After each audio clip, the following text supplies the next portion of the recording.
Good morning, good afternoon. Thank you for joining us today. And with us is none other than one Boniface Omina, the local noisemaker at the Boardroom Banter. How are you doing? I'm doing fine. Thank you so much for having me today. It's wonderful to be here, and I'm really excited for today's conversation. It's been a bit of a chilly morning due to the rains yesterday, but yeah, excited to be here today. All right. How's your morning today? The morning is going well so far. Been really excited to dig into this conversation. I'm usually on the other side of the hosting, You and know? so this is the kind of anxiety that our guests usually feel. But yeah, All right. Good to know. So beyond being the local noisemaker, who's Bonnie? that's a good question. Do I know? Still trying to figure that out. But what I can say So is, far? yeah, Bonnie is a storyteller. I spend a lot of my time documenting people's stories and stepping into similar conversations and similar tables. I'm also an event designer. Over the past 4 years, a lot of the work that I've been involved in live entertainment in Kenya and in Mauritius has been, designing different events and running our events company with my best friend. His name is Yuri Correct. And I am also a music industry researcher. That's what I based my final year honors dissertation on. I was looking at how Kenyan artists generate revenue through streaming platforms. And so that is a lot of those three areas are what I describe myself as. So essentially arts, media, and entertainment. Live entertainment, yeah. All right. Good to know. Were these things prevalent when you're growing up? Because I'm curious to know, most people, I think during my time, there were a lot of doctors around me, lawyers around me. So what I knew is I need to grow up to be a doctor. I'm curious to know, did you have exposure to all this? And how was your childhood? And how did you get into this? Yeah. Those are many questions. Yeah. But we can begin with... Yeah. I'll begin from my They're childhood. all tied Yeah, I'll together. begin from my childhood. They are definitely tied. So I spent my first 9 years growing up in Kenya, and then the next 4 years growing up in the United States. And so what that did is it took me from a very familiar environment, a very comfortable environment of being, one of 50 other black children in class to being the only black child in class in a completely different culture. We were living in New Jersey at the time. Okay. And so the first thing that did is it really opened my mind to just how big the world is and how diverse we are in terms of culture. We didn't just have Americans in our school, but I had people from South America, people from Europe. I was the only African there, but I think what that does for a 9-year-old child is that it just builds your curiosity, and it allows you to also build certain skills such as adaptability and being able to integrate in different cultures. So aside from that, at the time I was also a stammerer, and so I'd have a lot of difficulty in expressing myself and in speaking in a consistent way. But that I was able to work out of that through conversations with my dad, practicing my public speaking in the house. And we had this beautiful public library where you could borrow books as much as you want, as long as you return them, right? And a lot of That's in New Jersey, right? That's in New Jersey, okay. Right? And so over the course of that period, I was able to train myself through being pushed by the environment and being encouraged by the environment at home to really work on some of these skills, work on some of these aspects of expressing myself. So that has really translated into just the work that I do today, because of being able to build my speaking in that regard has allowed me to be able to contribute to the platforms, the different platforms that I currently work on nowadays. But then on top of that, I came back to Kenya for my final 3 years of primary school and high school. And by that time, you've gotten used to this one environment for the past 4 years, but then you're being sent back to your home country, and so you have to really find a way to readjust. Sure. And I think that really centered me in terms of my African culture and being able to understand, spend more time, part of my formative years back in my home country, being able to adapt through that. And so when I look at the work that I do today, it's really been supported by the diversity that I've received in terms of exposure to different cultures, but then also being able to come back to Kenya and being rooted in my own Africanacity. Yeah. That's beautiful. That's Sorry, I'm beautiful. Yeah, go It's ahead. it's getting hot in here. So I think we need the fire extinguisher. You want AC? Yeah, Oh, sorry. but yeah, it's going to interfere the sound. Okay. Yeah, yeah. That's okay. You good? No. Yeah. I think something that piqued my curiosity is the fact that you had the courage to rise above stammering. That speaks to a lot of people, and that is not something I hear being talked about by many people. How did you manage to and actually get into podcasting? Because it takes a lot of work and a lot of courage. Yeah. So by the time I was working through this, there were the unpleasant parts of it where I'd get bullied because of it by kids in school and so on and so forth. Yeah. But ideally, what happened is I worked on my self-confidence and my self-esteem, and then I supported that with training myself on how I'm speaking in just everyday conversation. And so by the time I was coming back from Kenya, it had drastically decreased, but then I also put myself in different public speaking platforms and situations and leadership positions.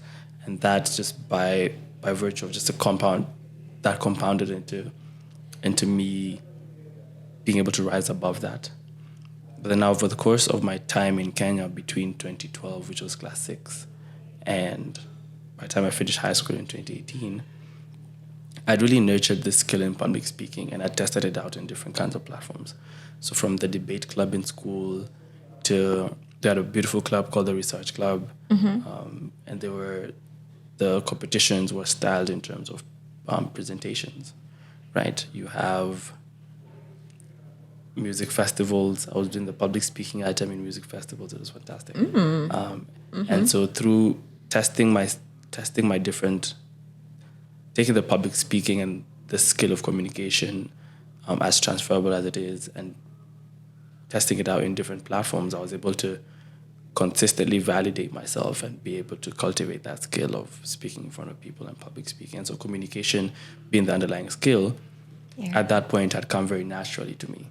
On top of also being raised in a household where we were encouraged to openly communicate your feelings, your thoughts, your insights, whether you like something or not. There was never a problem with challenging authority in the house as long as it's in a respectful form.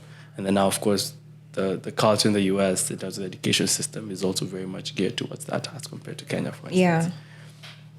And so by the time I got into podcasting, it was when I was in university, at the African Leadership University in Mauritius. I could look back at the past couple of years and see how much value that I've been able to contribute through my communication. And so the communication wasn't an issue. Our podcast is really centered around our networks and pulling together our networks, and that's something that I'd also spent quite a bit of time cultivating over the course of high school and post-high school. So by the time we're getting into podcasting, it was, we've been beneficiaries of mentorship. My two colleagues and I, we've been beneficiaries of mentorship for a large part of our formative years. We can see the value that being put in rooms with certain people has contributed to us. How can we now contribute further to the people around our community? And so it actually didn't begin as a podcast. It began as Zoom sessions. Okay. And that was even before Sean and I joined Yuri. All right. And after we had the... So who is having the Zoom session? Was it you and Sean or Yuri by himself? So now let me run you through it, right? So Okay. Yuri had reached out to the Chief Marketing Officer of Google Africa, Mzaba Masito, and he had reached out asking for a one-on-one session with him to speak about his marketing and just get to learn from him. But what Mzamo said is, if I was to hop into a conversation with you, yes, it's value for you, but it's not value for me if it's just you as one person. So put your guys together and in your school or in your groups and host a more expanded platform. And that would now be both value for you as someone who's receiving these insights and value for me Amazing. as a guest. Zam was a very smart man.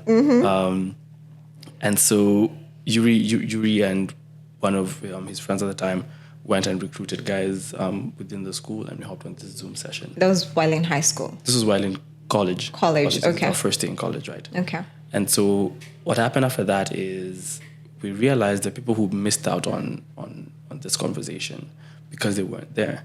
And so how can we, and now at that time he had looped me in, and he had been thinking about doing podcasting like some years back, but he never really like focused on what he wanted to do or had the time and space to do it. But then in the conversation that we had between me, him, and Sean in the parking lot, it was about how can we then find a way to create a library where it doesn't matter whether you were there available at that specific time or not, you can always re-listen to this. And it will be a lot more scalable because then we can literally document these things in an e-library form. And that's now when we settled on the podcasting platform as the best way to be able to create this library of stories and document it. And by the time we scale this, we'll be able to build around it in terms of the community. We'll be able to build a guest community behind it. We'll be able to build an audience community behind it. And because our networks are already as global as they were at the time, it will be very easy for us to spread out and really find a way to bring it back in at the end of the day. Inspiring. Thank you. I like how you guys were moved quick when the opportunity arose. You moved quick and harnessed it. And I think it's an amazing way to immortalize the wisdom cutting across different generations, which takes me to the next question. How did you get into the current space that you're in?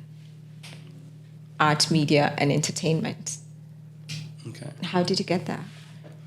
Did you know this is what you wanted to study while in high school?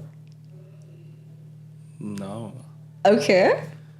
What I did know, by the time I was finishing high school, I had spent my years in high school in a mentorship organization known as the Acad Education Group. Okay. And what this mentorship organization did in terms of what it did is it supported whatever it is I was learning in class academically with capacity and skills building. So over the course of my time when we'd be going home for holidays or even at some points during the school term, we'd be engaging in different kinds of events, again, with industry stakeholders, but then ones that are also geared towards capacity building for a young kid in high school, right? Yeah. So what are the aspects of leadership that you need to learn and that you need to build? How do you need to cultivate and start supporting yourself in terms of building your skills outside the class? Yes. Is it networking? Is it public speaking? Is it negotiation? Right? Is it personal branding? And by the time I was going through a lot of these capacity building programs over the course of this time, I also now was also encouraged to take initiative and build communities build solutions for the problems that are facing the communities that I'm a part of. So Yuri and I started our first initiative actually in Form 2. It was an initiative called African Footprint. Okay. And what we were doing is over the holidays, we'd visit children's homes and either bring donations or spend time with kids. There's this one around Yaya Center. It's called New Life Home Trust. I actually haven't been there in years. But we used to go and they have infants, right? And so you'd spend time with the babies, you'd carry the babies, you'd feed the babies, and we'd do charity drives. Exercise your fatherhood skills. Exactly. You know, those are my children. Yeah. And so during that time, we're adding value to our immediate community on top of just being high school students. Okay. And that now sparked my interest in entrepreneurship. By the time I was finishing high school, I knew I wanted to be an entrepreneur. I didn't want to be a doctor. I didn't want to be an engineer. I found a lot of excitement and initiative and a lot of self-driven, the self-driven aspect of being an entrepreneur, something that was very attractive to me. And I was also a bit rebellious as well. So, you know, this thing of entrepreneurs being rebellious. And so I could see myself self-directing my career and my approach to life through being an entrepreneur. So I knew I wanted to take a gap year after high school. I didn't want to plug directly into college, and also knew I didn't want to study in Kenya because I didn't feel like the education system here would cater to the kind of learning that I wanted for myself. So I said, all right, let me take a gap year. At that time, I knew I wanted to go to ALU, so I knew this gap year would allow me to just package myself and just build a bit more of my portfolio during that time. So during that gap year, I was doing a program at the Strathmore Business School. So Strathmore had partnered with a South African organization known as Alan and Jill Gray Philanthropy to sponsor 20 high school leavers who were interested in entrepreneurship to do an entrepreneurship program. And so that ran from February to June. Okay. But by the time we got to April, it turned into a pitch competition between all 20 of us. That's where I met Jefferson. A very dear friend of mine as well. Mm-hmm. And the pitch competition was for $200,000. 200,000 Kenyan shillings. Oh, okay. I wish it was dollars. We'd be far right now. Right. Okay.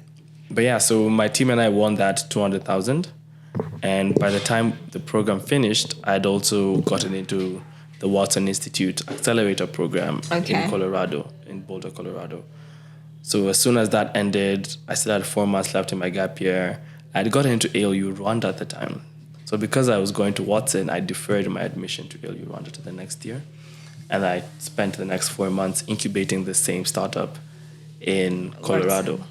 And so what that did is it gave me an experience as an entrepreneur in my first year at high school, both as an entrepreneur in Kenya, navigating the Kenyan landscape of entrepreneurship, and then also as an entrepreneur in the United States, right? And that would now, of course, tie back to my previous experience in the US. And so by the time 2019 was ending, I had a really good understanding of what I could contribute as an entrepreneur and what I still needed to learn and contribute and build towards.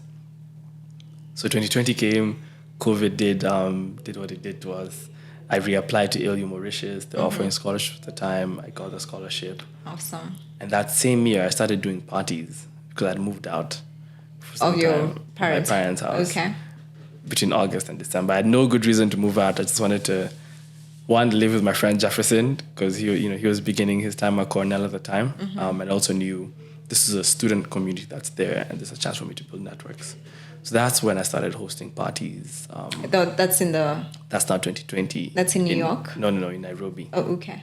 So he was beginning his first semester online. So due to COVID, a lot of the people who were beginning and or continuing in their fall semester in 2020 were doing it online. So there was a community of Ivy League students there. There's a community of Kenyan students. I was waiting to join ALU. I didn't necessarily have school. So, hey, why not move out and live with your friend for 4 months? So that exact experience is what built my networks in the events industry early on. By the time I was going to Mauritius, I knew this events thing. I can bring people together and I have fun doing it, and people have fun in these platforms that I create. And so I started doing the same kind of parties on the island. And for my birthday party that year, that was 2021, I told Yuri, hey, can you come and play music? You have really nice playlists. Just come and DJ. Just hop on virtual DJ and just put these songs together and see what you can do. So he had a fantastic time. Guys had a fantastic time. Wow. And then we said, okay, hold on. Let's do another event and see how it goes. At that time, we had a campus lockdown in school. And so we weren't really... Still during COVID it's 2021 or now. after COVID? 2021. Okay. Mauritius had done a really good job at the time in terms of containing COVID. But then when we got there, okay, there was a couple of cases. And so the whole country was on lockdown. And then because our campus is very small and it's very contained, we also had to lock our campus locked where we couldn't leave campus for a whole month. But now the campus was being opened on May 1st. Now we could leave. So we said, let's do an event on April 30th to now celebrate this milestone of, leaving now this lockdown. And so when we put together that event, it was called Friday Night Rave. And the theme was black. We had 3 student DJs. Yuri was one of them. Mm-hmm. And from that exact experience, we both knew that this is something that we wanted to do in terms of live entertainment. So Yuri took up his DJing seriously. He enrolled in a DJ course being offered by one of Mauritius' most prominent DJs. Okay. And I now doubled down on event design. And so over the course of about 3 years, that's a lot of what we focused on top of the podcast. So right now, Yuri is in Amsterdam doing music production, so supporting the work that he was doing in the DJing space, and I now took an academic approach to the events industry and looking at music research and that kind of contribution, but then also building my network base here in Kenya now that I'm here. So that has involved working with brands like Soul Generation, working closely with the Benzos and Viris, and then also being able to find ways of tying the local event industry here to what's happening on the global scale. So yeah, that's how it happened. That's really inspiring. I love how you've managed to pull synergies from different quarters and even from your friends to be the man that you are and also instill joy in other people's lives. Y'all gotta have fun. Yeah. It's about having fun. Yeah, I love that concept. I think joy multiplies joy. There's such a concept, right? Yeah. I think it's an old proverb that says good things come from a good place.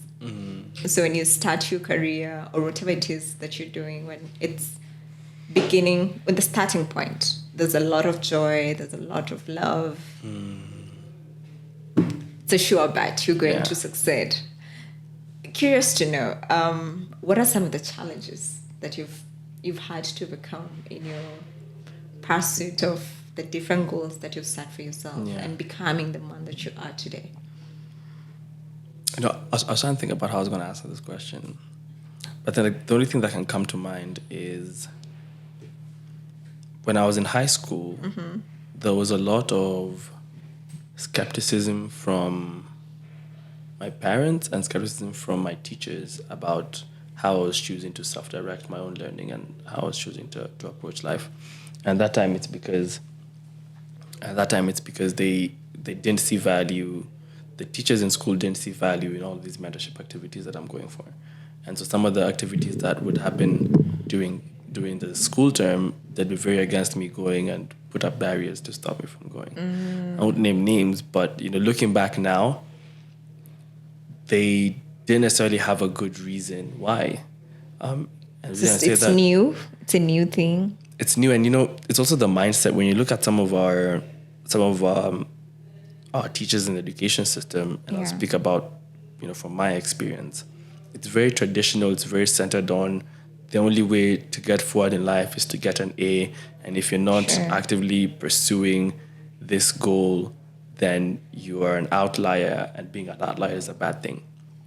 That's one of the mindset shifts that I think needs to happen in the education system of if there are outliers within the school who see a path for themselves that is not necessarily tied to top academic standards, then you need to then build systems in the education system that support these outliers, because it's the outliers that are going to disrupt when it comes out, when they get into the job market. It's the outliers who are entrepreneurs that are going to disrupt the systems and really change the business landscape.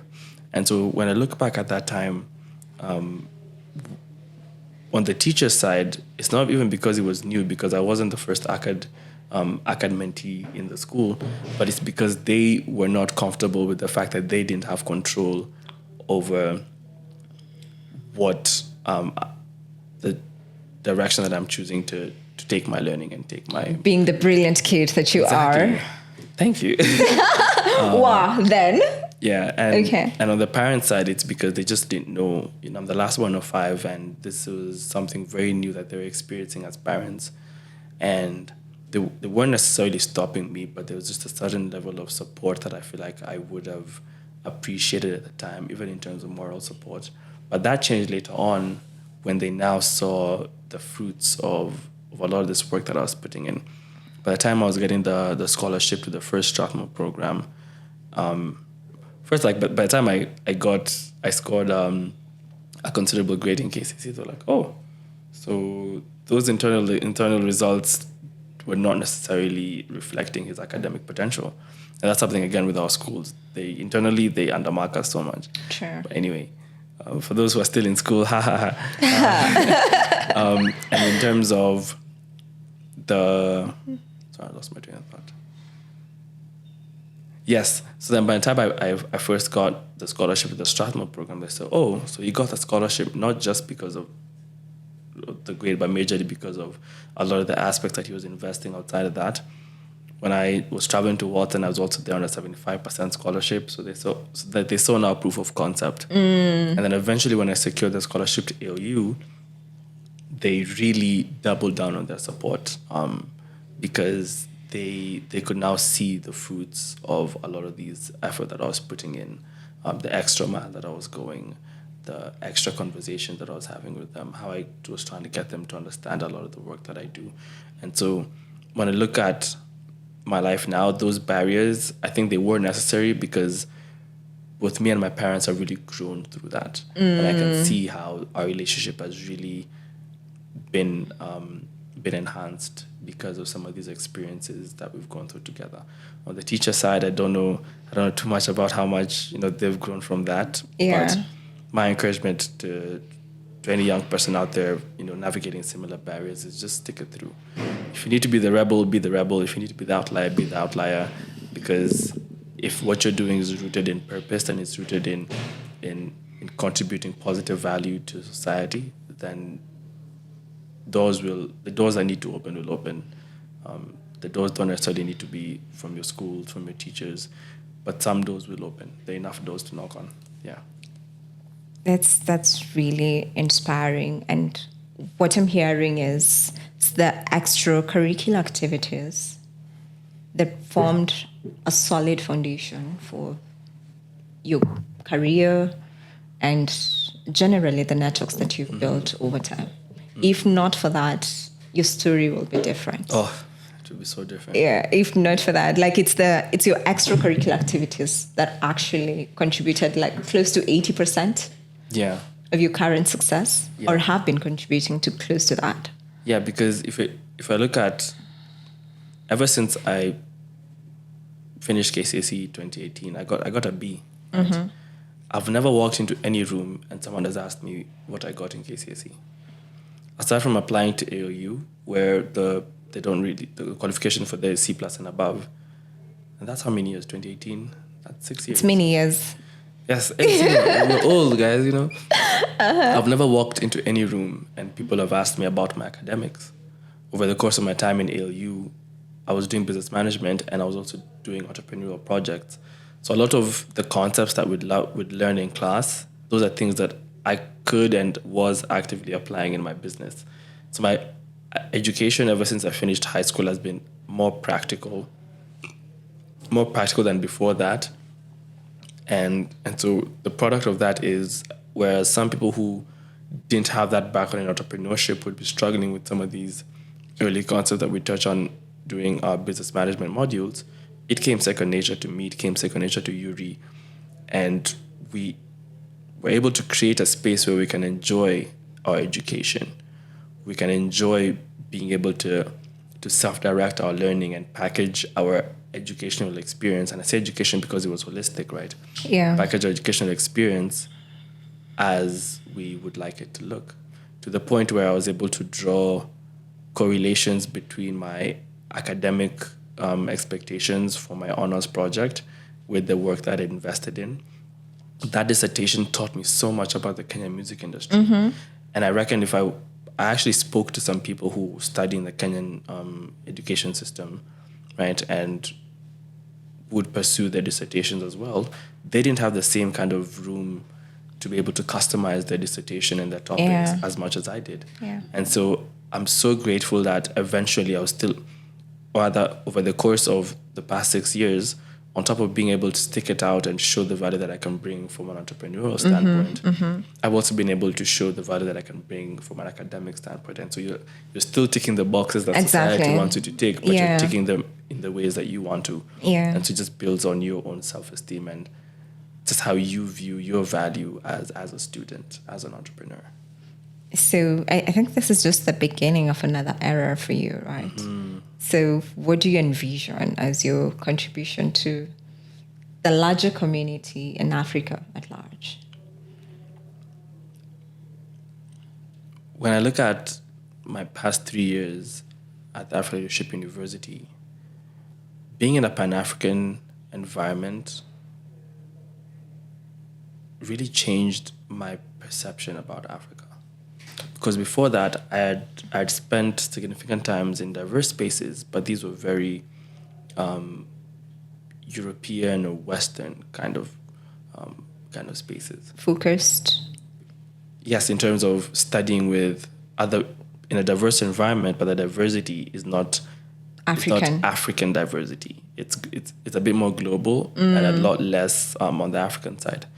But when I stepped into ALU for the very first time, and it was also the reason why I'd wanted to go to ALU in the first place, is because I knew that I'll be studying with people from across the African continent.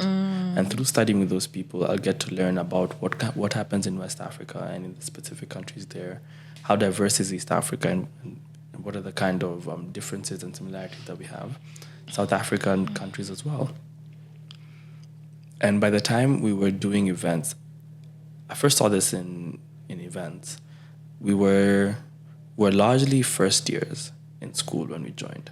Because the year before that, because of COVID, a lot of the students who were there at the time, the current first years at the time, second, third, and fourth years, had to travel back to their home countries. So most of them continued on with their education online during that period of time. Yeah. And so when you got there in first year, it was just about 200 students who don't really know each other, who don't really...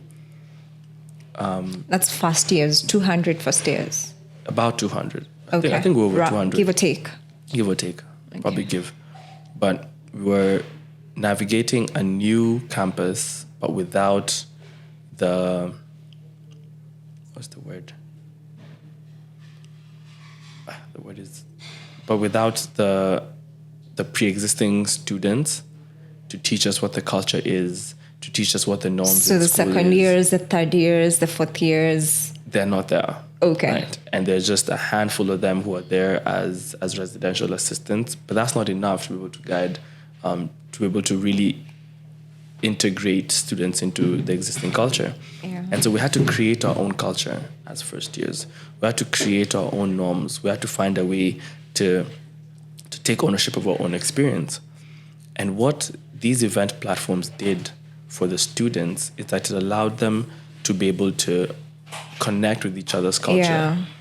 The three DJs that we had at the time, one was Yuri, the other one was a gentleman named Jolie, he's South African, and a guy named Kevin, he's West African. So by the time these people are playing music from their home places, you have a melting pot of these different cultures, and you're seeing the audience react to every single song, every single beat.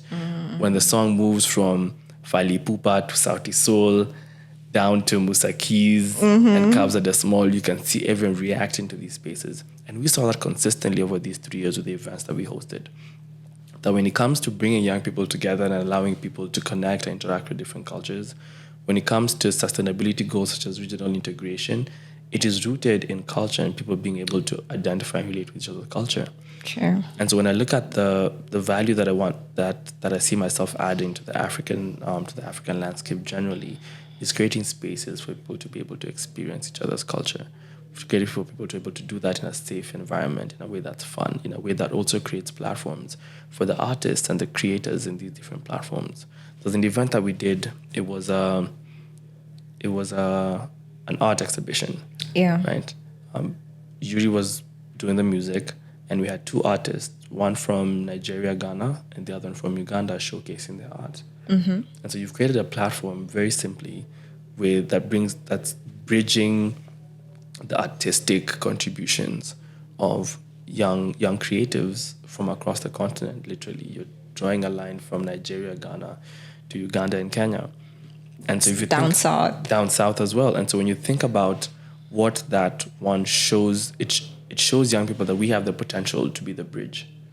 There's a lot of conflict that is going on. There's a lot of political instability that's happening, that's going on around the continent, and a lot of this brings up a question of leadership, and this leadership is being led by the older people. Yeah. But when you nurture young people to understand that they can be the bridge between cultures, they can be the peaceful conduits. Exactly of of a lot of what we're seeing on the African continent. You also teach them to take ownership of being African. You also start stigmatizing this this appreciation for the continent and this love or this need for people to want to explore what is here in Africa. And so that's the power that I see in all of these platforms, and it's further supported by the podcast that we run, because that also goes to bridge the different stories of Africans, stories of people in the global South, people in the West, people in the East as well. And I think at the end of the day, you find that you've done a lot more good in showing people, in being a mirror for people, being a mirror for society through these platforms. What I'm hearing is you will amplify and magnify our cultural abundance as a people. Yeah. Across the country, across countries, that is. Yeah. That's beautiful to watch, and I think it's something I'm excited about, because our podcast is mainly about that as well. Just trying to unearth the different hidden gems across cultures and whatnot. So, having studied in different settings, now for the young people in Africa who did not get the privilege that you did, what would you advise them, or what would you tell them? What would be your clarion call to them? Yeah. What I'd say is take as much interest in learning about Africa as you do in learning about the West. And sometimes you don't do this consciously. It goes to the movies that you watch, the shows that you watch, the music that you listen to, what you choose to pay attention to when it comes to digital media. Because you can find people on the continent, and Kenyans as well, who know so much about what's happening with the Kardashians, in terms of pop culture, right? Tell me about it. What's going on in, for example, with football in Europe. And credit to them, because they've done a really good job in exporting their culture and in packaging themselves and branding their culture to be as attractive as it is and to be as widespread as it is. And so on the creator side, let me begin with the consumers, right? Yeah. As young Africans, it's as simple as, I paid for my Showmax the other day. And the beautiful thing about Showmax is you have access to a lot of these Kenyan shows, right? So on top of just watching shows on Netflix or watching shows on Peacock, for example, you can take that initiative in exposing yourself to media that is centered around your country and your continent. And you really need to find a way to self-direct this for you and take ownership, because a lot of it won't be packaged ready for you. And in terms of plugging into this, when it comes to the music, I really challenge a lot of Kenyans on how much Kenyan music they listen to, not just the Sauti Souls and the Nyashinskis, but do you know what is happening in the Kenyan music scene when it comes to how up and coming artists are putting up their music and doing their live shows? Do you go for live shows? Do you only go for live shows when Davido is here, or do you go for live shows when you have Kenyan artists as well? Yeah. Shout out to the platforms that we're seeing a lot of these African artists creating on a global scale, because they are also doing so much for the continent. When you're looking at how Afrobeat has been making moves globally when it comes to Amapiano, these are certain pockets on the continent who have really learned the secret of exporting our work and exporting our music and branding ourselves in a way that is still authentic, but that is also transferable and customizable in these different spaces. I see. And so there's an upcoming, I don't know when this podcast will, but on the day that we're recording, there's an upcoming show coming up at the end of March that features some artists from different parts of the continent. And you see that the designers have also taken a step at customizing those acts with Kenyan acts as well. And that's something that I can now also encourage creatives to do, is that with the platforms that you're creating, how diverse are they, and how authentic are they and rooted in also who you are as a host, how you are as a creative, how you are as an artist and a musician. because it takes the push and pull from both ends Yeah. to be able to really bring these things together. And that's the kind of encouragement that I'd give to people both on the creator side and the people who are consuming a lot of this media that we see. Challenge taken. Curious to know, what are some of your hidden gems, like in terms of books, in terms of music? What are interesting finds that you've come across that you'd recommend to our listeners? Let me talk about my dissertation, right? Because my dissertation focused on Kenyan artists. I didn't have a specific genre, but I knew the kind of stories that I was looking for. And so some of the artists that I featured are also really good friends of mine who I met to do this interest that I took in putting myself in these different Kenyan music spaces. And so the first is Razorman. He's an Afrofusion artist. Razorman. And he's an Afrofusion artist. That's new. Yeah. There's Mali. Mali is an Afro-indie R&B-esque kind of artist. Maali.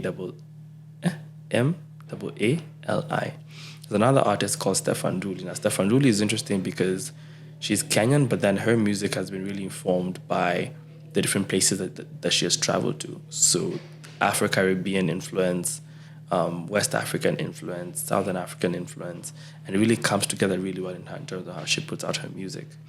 We had a vernacular artist, right? Her name is Muringi. Her song is she creates music in Kikuyu, in the Kikuyu language. And so you're finding that there's also a specific experience that she is having, not just as a human being, but then also as an artist who's trying to put out her music in a different language. The last person that I talk about is a gentleman called Motoria. Now, he's an artist and producer. He has produced for the Sauti Souls, one of the songs on Burna Boy's album that won the Grammy. He was one of the producers as well for that. And so this That's is a big deal. It's a big deal. And these are artists who, if you talk to an average Kenyan, they wouldn't necessarily, if they don't take that initiative of actually finding out who these artists are, going for their live shows. A lot of these artists, I built my appreciation for them and got to learn and plug into their music because I put myself in those physical spaces. So my encouragement is to go for some of these live shows. Blankets and Wine is an amazing brand called Kenyan Pick, being run by a friend of mine. Nakili Sessions is being run by Motoria. And this is not music that you're going to listen to at the club. This is timeless music. This is music that's more appreciated in different kinds of setups and different kinds of environments. And so if you don't take that initiative to go and step into these spaces, you won't learn about these artists. And so check out those artists that I've mentioned. Okay, good to know. So as we're wrapping up this conversation, I'm wondering, you've mentioned some of the challenges that you faced growing up. Young people face many other challenges, I think one of them being just lack of capital, lack of supportive parents, mentorship opportunities. What do you think needs to be done for the African children for them to actualize their potential? At this point in history, having lived in New Jersey, having lived in Mauritius, where do you start rewriting this narrative? I think my answer to that would be, and I'd pick from something that one of our previous guests on our podcast spoke about. She's part of a foundation that does a lot of work in Canada with indigenous communities. Okay. And when they first went to offer solutions to them, they thought that the solutions, if it's education, right, then we need to give them scholarships to go study in these top institutions, and then they'll come back, or maybe not, but they'll get this global focused and this world-class education. But when they spoke to this community said that, no, you will not take our kids away from here, because what we value is our culture, right? And what we value is I love that. What we value is our heritage. And so you come here and teach them from here. You come here, and what they ended up doing is designing education models that are tied to the community. And so where you find an example that she gave the other day is when you'll find that a parent or a grandma is good at weaving, the design and education curriculum around that weaving that is centered around the skill of weaving opportunities tied to weaving, but then most importantly, the cultural significance of that weaving in the community.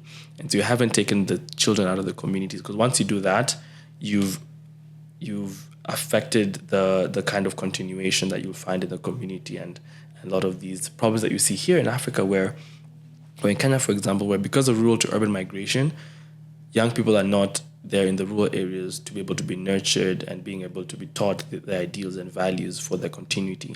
Yeah. And so that kind of approach is what I feel like the support that's needed with the young people, of one, listening to exactly what they're telling you they need and being able to design structures and systems to cater to that, instead of imposing what has already been there in the past. Mm-hmm. One of the biggest issues that I have with education systems is that you still have the traditionally minded thinkers, you still have the people who are not willing to learn and evolve with the times, making the decisions and building the systems. And so if the system does not accommodate the student, then the student will look for a different system, such as myself. Absolutely. And that is another problem. There are not too many people you'll find out there who have the same passion for Africa that I have after having lived and studied abroad. Right, yeah. Right? Because they look at the opportunities there that are more conducive, the money is better, and the decisions are focused on that. But if the systems here can be built different and the opportunities can be here as well, and the money can be here as well, then you'd find a lot more people being incentivized to come back and invest in Africa. A lot of my plans moving forward involve living and working in different African countries for the same reason and the same value that I got from living in Mauritius and having lived and studied and worked in Kenya during the time that I did. It's because there's so much that we can learn from each other. There's so much that we can document about our stories, and there's so much that we can conserve about our African heritage than you would when you're too far removed from the physical environment. I'm not saying don't travel to the US, don't go to Paris, don't go to Italy. Go there and also learn about how well they've done in documenting their history, right? And then find a way, if you're moved enough, right, and if you value your own identity enough, find ways in which you can document your own story. But my advice for the systems and the people who are older than us, people who are in these decision-making positions, take time to listen to what we want and build systems out of what we tell you. Powerful. Thank you so much for joining us today. It was beautiful. That marks the end of our conversation today. I hope you've been inspired and challenged in more than one ways. Until next time, stay curious, keep building responsibly.